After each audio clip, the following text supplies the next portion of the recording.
எல்லாரை பற்றி பேசினாலும் எப்படியாவது 2 பேர் விட்டு போயிடுறாங்க. நம்மளால் இங்கே இல்லாதவங்களை பற்றி நம்ம பேசலாம். ஃபஸ்ட்டு இந்த படத்தோட கேமராமேன் கேஜி, அவர் நம்ம லாஸ்ட் மினிட்ல தான் அவரை ஃபிக்ஸ் பண்ணோம். எனக்கு அதுக்கு முன்னாடி விலகரதுரை, தேசியராஜாலெல்லாம் கிளாஷ் ஒர்க் பண்ணியிருந்தார். ரொம்ப அற்புதமாக எனக்கு இந்த படத்தில் பண்ணி கொடுத்தாரு. இந்த சாங் எல்லாமே விஷுவல் அவுட்புட் நல்லா வந்திருக்கு அப்படின்னா அதுக்கு மிக முக்கியமான காரணம் வந்து கேஜி தான். அதுக்கப்புறம் டைரக்டர் முருகன் வந்து இருக்கிற இடமே தெரியாது. அவர் வந்து ஒரு பார்த்தீங்கன்னா அவர் ரொம்ப ரொம்ப சிம்பிளாக இருப்பார். ரொம்ப தெய்வ பக்தி. இப்போ பார்த்தாலும் ஒரு பெரிய சாமி போட்டு வச்சுக்கிட்டு கோயில் போயிட்டு மாலை போட்டுட்டு அப்படி இருப்பார். இப்படி ஒரு டெடிக்கேட்டடான ஒரு ஒர்க்கரை நான் பார்த்ததே கிடையாது. ஏன்னா டவுன் டு எர்த்து இறங்கி வந்து ஒரு செட்டஸ்டன் மாதிரி ஒர்க் பண்ணுவார். ஒரே சார் கூட சொன்னார், எனக்கு யாருக்கு தெரியல அப்படின்னு சொன்னார். ஸோ அது இருக்கிற இடமே தெரியாது, அந்தளவுக்கு ஒர்க் பண்ணி கொடுப்பாரு. அப்புறம் இந்த படத்தோட எடிட்டர் ஆனந்த், அவ்வளோ என்ன சூரி சொன்ன மாதிரி நம்ம நிறைய எடிட்டில் அதை கட் பண்ணி சொல்லுவோம். ஒரு சின்ன கோபம் கூட வராது. நான் ஒன்று சொல்லுவேன், அசிஸ்டண்ட் ஒன்று சொல்லுவார், ஜோதினா ஒன்று சொல்லுவாங்க. பட் எந்த கோபமுமே பட மாட்டார் அவர். ரொம்ப நிதானமாக சரி சார் அப்படின்னு பண்ணியிருப்பார். படம் நல்லா வந்திருக்கு அப்படின்னு காரணம் தான், இது மிக முக்கியமான ஒரு காரணம் இந்த எடிட்டர் ஆனந்த் அவர்கள் தான். ட்ரெய்லர் ரொம்ப முக்கியமாக, ஏன்னா ட்ரெய்லருக்கு நான் உட்காரவே இல்லை, அதனால நல்லா வந்திருக்கிறாங்க. ரொம்ப அழகாக அவங்க எல்லாமே உட்காந்து சங்கர் தலைமையில் ஜோதினா தலைமையில் தான் பண்ணாங்க. அதை நான் பார்த்தோன்னே எனக்கு ரொம்ப பிடிச்சிருந்துச்சு. ஆனால் கொஞ்சம் பில்டப் ஜாஸ்தியாக இருக்குது அப்படின்னு நினச்சேன். பட் இருக்கட்டும் பரவாயில்ல, யாரும் நம்மளை நம்ப மாட்டாங்க இவ்வளோ பில்டப் கொடுத்தாலும் அப்படின்னு சொல்லி வச்சேன். அந்த வந்து படம் வரத்துக்கு முன்னாடியே அந்த ட்ரெய்லர் வந்து ரொம்ப அழகாக போயிடுச்சு. அதுக்கப்புறம் எல்லாருமே சொல்லிட்டாங்க, என்னன்னு தெரில, சங்கர் சொல்லி வச்சாரா என்னன்னு தெரியல, சங்கரை பற்றி எல்லாம் பேசியிருந்தாங்க. ஒரு 4-5 படமாக தான் எனக்கு ஒர்க் பண்ணிகிட்ருக்காரு. சின்ன பட்ஜெட்டில் பண்ணுறது வந்து ரொம்ப கஷ்டமான விஷயம். அதில் ஒரு குவாலிட்டியை கொடுக்குறது ரொம்ப கஷ்டமான விஷயம். அதில் வந்து எனக்கு முடியுது அப்படின்னா அது சங்கர் ரொம்ப மிக முக்கியமான ஒரு காரணம். ஸோ அது வந்து ஒரு சின்ன பட்ஜெட்டை போகும்போது நான் எல்லாத்தையுமே ரிக்வெஸ்ட் பண்ணி கேட்டுக்கிறது அதுதான், கொஞ்சம் அந்த கொஞ்சம் கம்மி பண்ணி பேசிங்க அப்படின்னு சொல்லி பேசுவேன். ஸோ அதில் வந்து அதுதான் அவர் பேசுகிறாரு. பட் அது வந்து தப்பாக நினச்சிக்காதீங்க. இப்போ இருக்கிற இண்டஸ்ட்ரி சூழ்நிலை எப்படி தான் இருக்குது. இதுதான் வந்து பிஸ்னஸ் அப்படின்னா அதுக்குள்ளே பண்ணால் தான் அது நமக்கு நியாயமாக தெரியும். அப்போ தான் ஒரு ப்ரொடியூசர் தப்பிக்க முடியும். ஸோ அதுக்குள்ளே நமக்குள்ளே அதை ரொம்ப நம்ம கான்செப்ட் பண்ணுவேன் நான். ஏன்னா முன்னாடியே நம்ம பேசி வச்சுக்கிறதுனால மீறி என்னால் போக முடியாது. இந்த கேரக்டருக்கு இவ்வளோ தான் அப்படின்னு சொல்லி முதல்ல பட்ஜெட் போட்டு கொடுத்துருவேன்.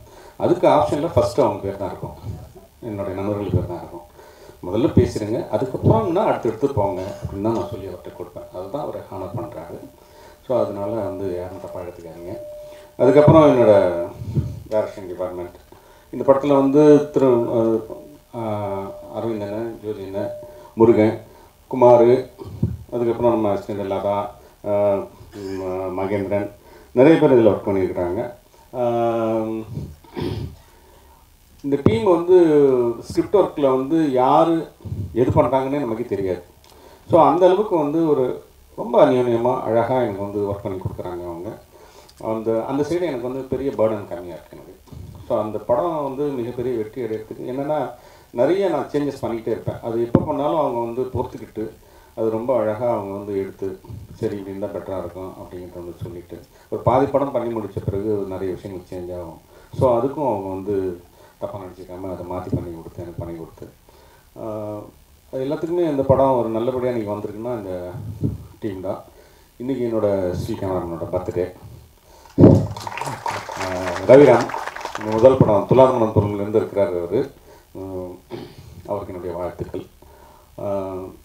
அதுக்கு அந்த பிறகு இந்த படத்தில் நடித்த ஆர்டிஸ்ட்டு முன்னிட்டு வரேன். மதுமிதா காமெடி, இவங்க ஆட்சி அம்மாவுக்கு அப்புறம் ஒரு இப்போ நிறைய பேர் வராங்க. லேடிஸ் சைடு வந்து காமெடி பண்ணுறதுக்கு வந்து ஒரு டைமில் வந்து கொஞ்சம் கேப் நிறையா இருந்தது. இப்போ வந்து அதை ஃபில்லப் பண்ணுறதுக்கு நிறைய பேர் இருக்காங்க. அதில் மதுமிதா வந்து ரொம்ப நல்லா பண்ணிகிட்டு இருக்காங்க. இஷா, தினா மாஸ்டர் தான் எனக்கு இன்ட்ரடியூஸ் பண்ணிவிட்டார். போன படத்தில் கூட ஒரு சாங் ஆடிருப்பாங்க. உதய சார் கேட்டார், ஐயோ அவங்க என்ன இப்படி ஆடுறாங்க, அவங்க கூட நான் ஆடணுமா அப்படின்னு சொல்லி கேட்டாங்க. ஸோ எக்ஸலண்ட் பர்ஃபார்மர், ரொம்ப நல்லா டான்ஸ் ஆடுவாங்க. பட் இதில் ஒரு சீன் பண்ணியிருப்பாங்க, சாம்ஸும் சூரியோடையும் சேர்ந்து ஒரு சீன் பண்ணியிருப்பாங்க. பிரமாதமான சீன். அதில் 2 பேரும் சாம்சும் சூரியும் சரி, அவங்க கூட வந்து இஷாவும் வந்து ரொம்ப அழகாக அதை வந்து பண்ணியிருப்பாங்க அந்த சீனை.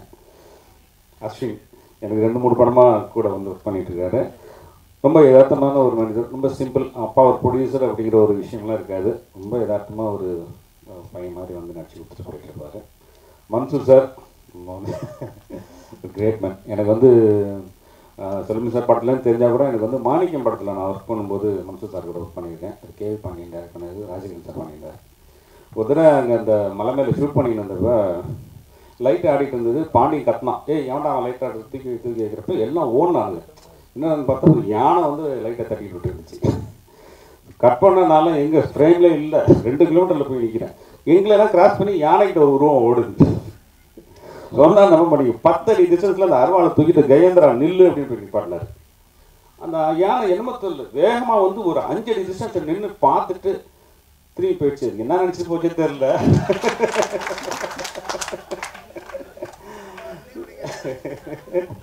ஸோ அந்த போல்னஸ் பார்த்து நான் எல்லாம் மிரண்டுறோம் நாங்கள். ஸோ அந்தளவுக்கு ஒரு டஃப்பான ஆள் தான் வந்து மன்சூர் சார்.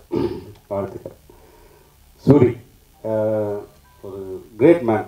எப்படி சொல்கிறது அப்படின்னா, எந்த ஒரு கதாபாத்திரமாக இருந்தாலும் அதை வாங்கிக்கிட்டு அதுக்கப்புறம் வந்து என் கூட தனியாக வந்து உட்காந்து பேசுவார். வாங்கி போயிடுவார், ஸ்கிரிப்டை வாங்கி போயிட்டு அதுக்கப்புறம் உட்காந்து அண்ணா இப்படி பண்ணிக்கலாமா அப்படி பண்ணிக்கலாமா. எனக்கு ஒரு பெரிய ஒரு ஒரு பலமாக இருக்கும். ஒரு ஷூட்டிங் போகும்போது சூரிய இருக்காரு அப்படின்னா எனக்கு ஒரு மிகப்பெரிய ஒரு பலமாக இருக்கும்.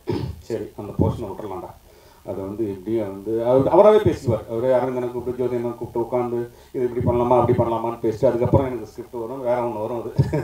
ஸோ அந்த மாதிரி ஒரு உள்ளே பூந்து அந்த ஸ்கிரிப்டில் அதை எலிவேட் பண்ணுறது. புஷ்பா புருஷன் அப்படிங்கிறத வந்து சிம்பிளாக தான் பண்ணோம் நாங்கள். அதை ரொம்ப அழகாக எலிவேட் பண்ணி ரொம்ப சூப்பராக கொண்டு வந்தது வந்து அதில் வந்து அவரோட பார்ட்டிசிபேஷன் நிறையா இருக்கும். அதில் வந்து காஸ்டியூம்லேருந்து அதில் ஒரு ஃபைலை கையில் வச்சுக்கலாமா அப்படிங்கிறதுலேருந்து. ஸோ அந்த மாதிரி எல்லா விஷயத்தையும் சின்ன சின்ன விஷயங்கள்லாம் மெருகேற்றி, ஏன்னா ஒரு காமெடின்னு வந்து நம்ம கொடுக்குறத மாத்திரம் பண்ணிட்டு போனால் சத்தியமாக வந்து பேர் வாங்கவே முடியாது. அவங்களுக்கு சுயமாக வந்து அதுக்குள்ளே பூந்து ஏதாவது பண்ணணும் அப்படின்னு முடிஞ்சால் தான் அதை வந்து சிறப்பாக செய்ய முடியும். அதை வந்து சூரியனுக்கு 4-5 படமாக ரொம்ப அற்புதமாக பண்ணி கொடுத்துருக்காரு. அடுத்த படத்துலையும் நல்லா பண்ணுவீங்கன்னு நான் நம்புகிறேன். நான் இமான் என்னுடைய ஒரு சிறந்த ஒரு அற்புதமான ஒரு நண்பர் அப்படின்னு சொல்லலாம். படம் ஆரம்பிக்கும்போது 125 கிலோ இருந்தார், இப்போ 75 கிலோ தான் இருக்கிறாரு. என்ன நடந்துச்சுன்னு தெரியல.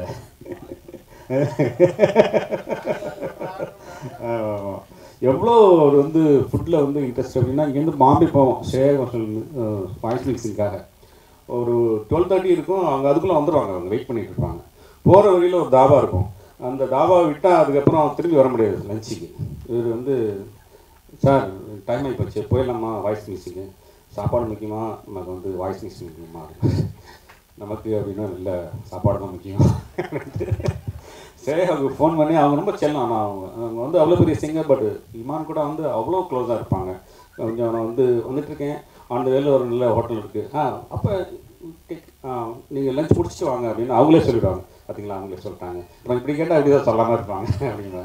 ஸோ அந்த அளவுக்கு வந்து அவ்வளோ அவர் இழைச்சதுக்கு ரொம்ப ஆச்சரியமாக இருந்துச்சு எனக்கு. ஏன்னா மற்ற பேர் இழைச்சா பரவாயில்ல, இமான் வந்து அப்படி வந்து வேறு எதுவுமே அவருக்கு இதுவே கிடையாது. முதல்ல வந்து கம்போசிங் முன்னாடி அவருக்கு வந்து ஒரு பிரியாணி போட்டுருவோம், ரொம்ப கோச்சுக்குவார். இல்லைன்னா இப்போ அடுத்த படத்தில் எப்படி மடக்கிறதுன்னு தெரியல, டயட்டில் இருக்கிறாரு. அப்புறம் ரஜினா இல்லைங்க, பட் வந்து ஒரு ரொம்ப அருமையான ஆர்டிஸ்ட், அவங்க அற்புதமான ஆர்டிஸ்ட். அவங்கள பற்றி நிறைய சொல்லலாம் அவங்க. ஏன்னா அவங்களுடைய ஹெல்த் கான்சியஸ் ரொம்ப பிடிக்கும் நமக்கு. ஃபுட்டு வந்து கம்பெனியில் கூட சாப்பிட மாட்டாங்க, அவங்க ஏதோ செப்பரேட்டாக ஒரு இது ஆர்டர் பண்ணி சாப்பிட்றாங்க. ஸோ அது மாதிரி கான்சன்ட்ரேஷன் காஸ்டியூம்லேருந்து எல்லாத்துலேயுமே ரொம்ப அழகாக பண்ணுவாங்க. இந்த படத்தில் வந்து ரொம்ப அழகாக வந்து ஒரு இதுக்கப்புறம் அவங்களுக்கு ஒரு, ஏன்னா அவங்களோட தெலுங்கு படங்கள் நிறைய பார்த்தேன், அதில் காஸ்டியூமில் வந்து ரொம்ப பிரமாதமாக பண்ணியிருந்தாங்க. அதுக்கப்புறம் தான் அவங்கள வந்து மாற்றினேன் நான். சரி இதெல்லாம் அவங்களுக்கு ரொம்ப பர்ஃபெக்டாக இருக்குது அப்படின்னு சொல்லி அவங்கள மாற்றினேன். அது ரொம்ப ஆப்டாக இருக்குது, செட் ஆகிடுச்சு. இந்த படத்தில் அவங்களுக்கு நல்ல பேர் கிடைக்கும். சிஸ்டி ரொம்ப எனக்கு பிடிச்ச ஆர்டிஸ்ட்டு. இந்த கன்னத்தில் கோழியோடு எல்லாருக்குமே பிடிச்ச மாதிரி எனக்கு ரொம்ப பிடிக்கும். ஒரு சின்னதாக ஹம்பிளான ஒரு நல்ல கேரக்டர், இந்த கேரக்டருக்கு ரொம்ப நல்லாயிருக்கும் அப்படின்னு சொல்லி ஃபீல் பண்ணோம். அது ரொம்ப அழகாக அவங்க பண்ணி கொடுத்துருக்காங்க, அவங்களுக்கு என்னோட நன்றி. அப்புறம் கவிஞர் யுகபாரதி. யுகபாரதி பற்றி நிறையா சொல்லலாம். அவர் வந்து என்னென்னா ஒரு சாங் வரும்போது உட்காந்துக்கிட்டு அவர் திடீர்னு டைரக்டராக இருப்பார், அப்புறம் ஒரு மியூசிக் டைரக்டர் ஆகிடுவார், அதுக்கப்புறம் என்ன ரூபம் எடுப்பாருன்னு நமக்கு தெரியாதுங்க. அந்த மாதிரி ஏன்னா அவங்களுக்கும் இமானுக்கும் வந்து நல்ல ஒரு புரிதல் இருக்கிறது அப்படிங்கிறதுனால நம்ம ஏதாவது வந்து சொல்லணும்னு நினைக்கிறத டப்புன்னு சொல்லுவார். இது வந்து ரொம்ப மக்கையாக இருக்கே அப்படின்னு முதல்ல அதான் சொல்லுவார். ஸோ அவங்களே பேசி நம்மக்கிட்ட வரவே வராது. சரி நம்ம ஏதாவது சொல்லணும்னு நினைக்கிறத இவர் சொல்லுவார். சரி ஒன்று நல்லா இருக்குன்னு சொல்லிட்டு அவர் சொன்னால் கூட இமான் சொல்லிவிடுவார், எனக்கு கொஞ்சம் இது ரொம்ப மொக்கையாக இருக்குது அப்படின்னு சொல்லிட்டு. ஸோ அவங்களுக்குள்ள ரொம்ப ஒரு பாடல் உருவாகிறது வந்து ரொம்ப ஒரு அற்புதமான ஒரு தருணம் அது. அந்த தருணத்தில் எனக்கு வந்து நிறைய ஹெல்ப் பண்ணுறது வந்து, ஏன்னா அது எப்படி சொல்கிறதுன்னு தெரியாது. சில சமயம் வந்து பல்லவி நல்லாயிருக்கும், பல்லவியில் வந்து செகண்ட் ஸ்டான்ஸ் ரொம்ப நல்லாயிருக்கும், இங்கேருந்து இந்த பாட்டை ஆரம்பிக்கலாம் அப்படின்னு சொல்லுவாங்க. ஸோ அந்தளவுக்கு நமக்கு அந்த சாங்லேயோ இல்லை டியூன்லேயோ நமக்கு அறிவு கிடையாது. ஸோ அவங்க சொல்லலாம் லிரிக் அப்படின்னா உச்சம். யுகபாரதி வந்து ஒரு மிகச்சிறந்த லிரிக் ரைட்டர்னு நான் சொல்கிறேன். அவருக்கு ஏன் இன்னும் நேஷ்னல் அவார்டு கிடைக்கலங்கிறது எனக்கு தெரியல. அதே மாதிரி இமானுக்கும் வந்து இன்னைக்கு கிடைக்காது, ரொம்ப ஆச்சரியம். ஏன்னா அற்புதமான இசை, அற்புதமான லிரிக்ஸ் கொடுத்துட்ருக்காங்க ரெண்டு பேருமே. அவங்களுக்கு கூடிய சீக்கிரம் கிடைக்கிறதுக்கு இறைவனை வேண்டிக்கிறேன் நான். அப்புறம் என்னுடைய இயக்குநர்கள் Livingston sir, Kumar sir, Rajesh sir, இவங்க வந்து அந்த லெஜெண்ட். அந்த டைமில் வந்து எல்லாருமே மிகப்பெரிய லெஜெண்டு. இதில் வந்து ராஜேஷ் சார்ட்ட நான் வந்து அசிஸ்டன்ட் டைரக்டராக ஒர்க் பண்ணியிருக்கேன். என்னுடைய ஆரம்ப காலத்தில் சினிமாவுக்கு வந்த புதுசில் இவங்ககிட்ட நான் ஒர்க் பண்ணியிருக்கேன். என்ன சொல்கிறது, இன்றைக்கி இருக்கிற அறிவெல்லாம் வந்து இப்போ இருக்கிற டேரக்டர்ஸ்ட்டு இருக்கிற மாதிரி 100 மடங்கு அறிவானவங்க இவங்க அப்படின்னு சொல்லலாம். அதனால தான் அவங்களால ஸ்டாண்ட் பண்ண முடியலையோ எனக்கு வந்து ரொம்ப ஆச்சரியமாக இருக்கும். ஏன்னா நான் 3 பேரையும் நான் சொல்கிறேன், செப்பரேட்டாக சொல்லலை. ஏன்னா 3 பேர் கூட நான் பேசியிருக்கேன். பர்சனலாக ராஜேஷ் சார்ட்ட நான் ஒர்க் பண்ணியிருந்தா கூட லிவிங்ஸ்டன் சார் எனக்கு ரொம்ப நல்லா தெரியும். எனக்கு ஆரம்ப படங்கள்லேருந்து எனக்கு ரொம்ப நல்லா தெரியும். அவ்வளோ அறிவு. எப்படி வந்து இவங்க வந்து இவ்வளோ இன்னும் எங்கேயோ போயிருக்கணும், அந்த மாதிரி ஏன் போக முடியல அப்படிங்கிறது எனக்கு ரொம்ப வருத்தமாக இருக்கும். குமார் சார் அவர் பேசுனதுனா நம்ம இன்றைக்கி கேட்டுகிட்டே இருக்கலாம். அவ்வளோ விஷயங்கள் நிறைய பேசுவார். ராஜேஷ் சாரை பற்றி ஒரே ஒரு விஷயம் சொல்லணும்னா, நிறைய இந்த படங்கள் பாராட்டியிருக்காரு. என்னுடைய படம் ஒரு படம் வந்து ரொம்ப நாளைக்கு முன்னாடி ஒரு ஃபெயிலியர் ஆகிடுச்சு. அந்த படத்தில் சார் வந்து நடிக்க வந்தார். நடிக்க வந்துட்டு போகும்போது சொல்லிட்டு போனார், எனக்கு இன்னும் இந்த கொஞ்சம் தப்பாக இருக்குடா பார்த்துக்க அப்படின்ட்டு போனார். பட் அந்த படம் எனக்கு மிகப்பெரிய டிசாஸ்டர். ஸோ அந்த வைப்ரேஷன் வந்து அவர் அங்கேயே ஃபீல் பண்ணி ஸ்பாட்டில் என்கிட்ட சொல்லிட்டு போனார். எனக்கு ரொம்ப ஆச்சரியமாக இருந்தது. ஒரு மனிதனுக்கு எவ்வளோ ஒரு புத்திசாலித்தனம் இருந்தால் அதை வந்து அங்கே சொல்ல முடியும். ஸோ நம்மளை இண்டஸ்ட்ரியில் நம்மெல்லாம் இருக்கிறோங்கிறது பெரிய விஷயம் கிடையாது. நம்மளை விட மிகச்சிறந்த புத்திசாலிகள் எல்லாம் வெளியில் இருக்காங்க படம் பண்ண முடியாமல், அப்படிங்கிறத நம்ம ஞாபகத்தில் வச்சுக்கணும். ஸோ அவங்களுக்கு நல்ல வாய்ப்புகள் வரும்போது அதை விட அவங்கள வந்து டிஸ்கஸ் பண்ணும்போது அவங்ககிட்ட எவ்வளோ பெரிய விஷயங்கள் இருக்குங்கிறது நமக்கு நல்லாவே தெரியும். ஏன்னா சங்கம் படத்துலேருந்து நைட்டு உட்காந்தாருன்னா ராஜ்சேகர் சார் அப்படி பேசுவார். அந்த ஷார்ட்டை எப்படி எடுத்தாங்க, ராஜ் கபூர் எப்படி வந்தார், அவங்க எப்படி டிஸ்கஷன் நடக்கும். ஸோ இதெல்லாம் வந்து ஒரு பெரிய ஹிஸ்ட்ரி. இப்போ யாரும் இப்போ இந்த ஜென்ரேஷனில் யாரும் அந்த ஹிஸ்ட்ரியை பற்றி பேசுகிறதே கிடையாது. அதுக்கு முன்னே வந்த ஒரு 5 வருஷத்துக்கு முன்னே டேரக்டர்ஸ் கூட யாருன்னு தெரிய மாட்டேங்குது. நம்ம சீனியர் டேரக்டர் பாலச்சந்திரன் சார், மணி சார்லாம் பற்றி பேசினாங்கிறது இல்லை. இப்போ இருக்கிற ரீசன்ட் டேரக்டர்ஸ் கூட வந்து யங்ஸ்டர்ஸ் கொஞ்சம் பற்றி பேச மாட்டேங்கிறாங்க. பட் அது ரொம்ப ஒரு தப்பான விஷயமா இருக்குது. நம்மளுடைய முன்னோர்களை வந்து மறந்துட்டு நம்ம போனோம்னா இந்த இண்டஸ்ட்ரியில் வந்து அது ரொம்ப தவறாக இருக்கும். யங்ஸ்டர்ஸ்க்கு நான் சின்ன ஒரு கோரிக்கையாக நான் கேட்குறேன். நம்மளுடைய முன்னோர்கள் ஒதுத்து கொடுத்த பாதையில் தான் நம்ம போயிட்டுருக்கோம். இப்போ நம்ம பண்ணுற எல்லாமே அவங்க பண்ணி முடிச்சது தான் நம்ம பண்ணிகிட்டு இருக்கிறோம். ஸோ அதனால் தயவுசெய்து அவங்களுக்கு கொஞ்சம் மரியாதை கொடுங்க அப்படின்னு நான் கேட்டுக்கிறேன். நான் என்னுடைய நண்பர் நிறையா ஒரு அற்புதமான மனிதர். எனக்கு வந்து யூனியனில் தான் செல்வனி சார் மூலிமா தான் எனக்கு அறிமுகம். ஒரு ரொம்ப அற்புதமான மனிதர். அவர் வந்து சீரியஸ் வில்லனாக இருந்தார். அங்கே வந்து என்னோட காமெடியாக இவ்வளோ பேசி பண்ணியிருக்காரு, இவர் வந்து இவ்வளோ சீரியஸ் வில்லனாக இருக்காரு அப்படின்னு சொல்லி நான் ஆச்சரியப்பட்டேன். அப்புறம் தான் வந்து மனமுத்தி பறவை பண்ணும்போது அப்படி டோட்டலாக சேஞ்ச் பண்ணி ஒரு காமெடிக்கு கொண்டு வந்தேன்.